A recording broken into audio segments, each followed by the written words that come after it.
Welcome back. Today I'm flying the Emirates A380 from Dubai to Sydney, a 14-hour journey. This was a codeshare flight, QF8414. This is actually the final leg of my long journey home to Australia. I started earlier today in Germany, and you can check out that first flight from Düsseldorf to Dubai in the info card above. In this video, I'll show you why the Emirates seat isn't actually my favorite compared to other airlines, and I'll be unboxing what might be the most generous amenity kit in the sky. Stick around until the end because I'll be showing the full food and drinks menu in detail. We boarded at 1:50 a.m. in Dubai. Since I was coming from Europe, it was my bedtime, but not too late. I'm in seat 9K on the upper deck.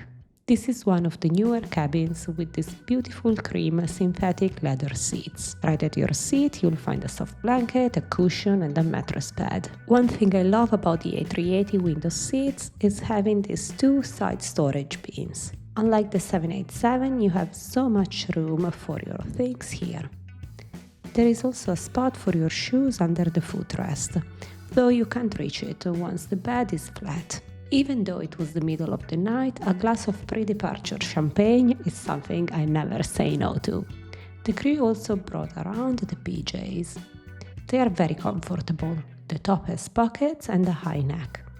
You also get high-quality noise-cancelling headphones to enjoy the huge entertainment selection. There are 3 meal services on this flight. They serve light bites right after takeoff, but I skipped those to maximize my sleep and because I was full from the food at the lounge. Here is the light bites menu if you want to have an idea of what's available if you aren't ready for bed just yet. I asked to be woken up for the next meal, but it happened much earlier than expected, only 4.5 hours after takeoff, and that was about 7:30 a.m. Dubai time. The crew came for my order. I wasn't fully asleep because of the turbulence anyway. I chose the banana pancakes with a green juice and a cappuccino. It was delicious, and after eating, I went straight back to sleep.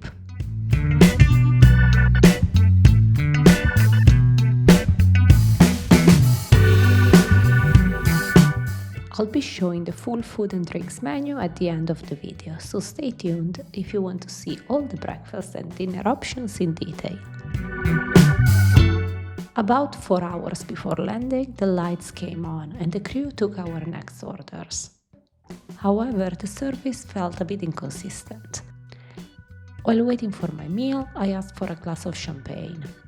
I was expecting to be offered some warm olive to go with it, as I saw other passengers were getting them, but they didn't arrive with my drink.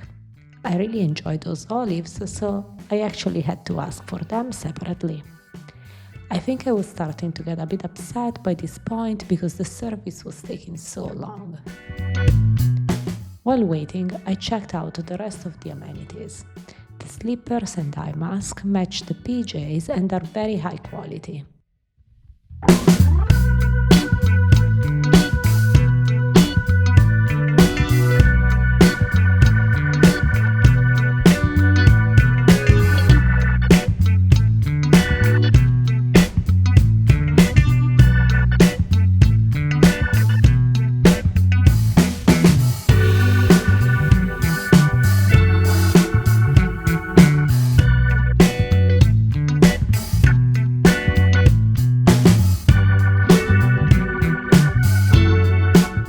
The star is definitely the Bulgari amenity kit, which I think is the most generous one offered by any airline right now.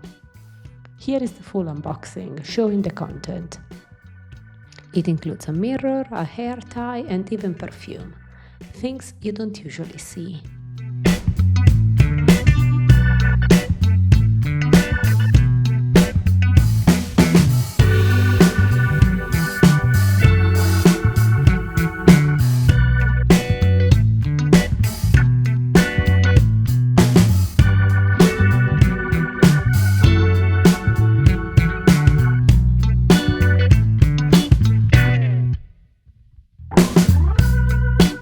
At your seat, you also have a personal minibar. Having the Evian and Perrier water right there is always appreciated, especially on a long 14-hour flight. However, for the jelly beans and the marinade spice nut mix, I would much rather head to the lounge at the back of the plane to find something fresh. Now, let's look at the seat controls. While I love being able to sleep on a flight, the controls here are a bit limited. Unlike on Qantas, you can't move the various parts of the seat independently. For example, on this seat you can't adjust the leg rest without the whole seat leaning back. However, the last button on the right is very useful. It allows you to move the entire seat closer to the dining table. And this is great because the table position itself is fixed. I also discovered something new. I always saw these extra buttons under the tablet, but never knew what they did. It turns out they control the window shades. You can see the light changing in the cabin as I try them out.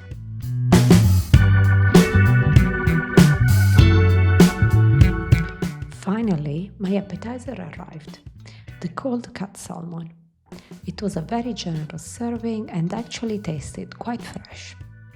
However, by this time there were only 2 hours and 45 minutes left before landing.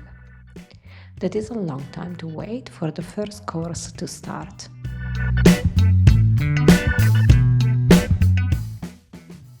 For the main, the crew offered some extra bread. I chose the focaccia to go with my Thai Red Tofu Curry.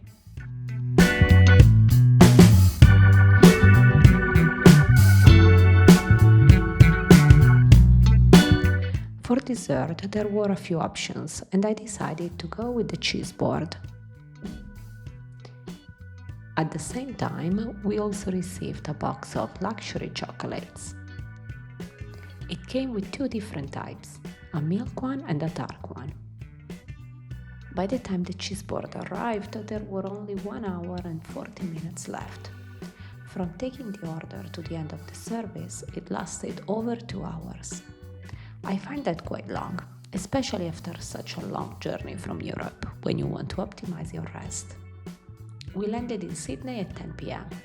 After the meal, I got to enjoy a beautiful sunset right from my window. Despite the slow service, it was a very comfortable way to spend 14 hours. Thanks for watching, and I'll see you on the next flight. And as promised, here is the full food and drinks menu for you to check out. Bye!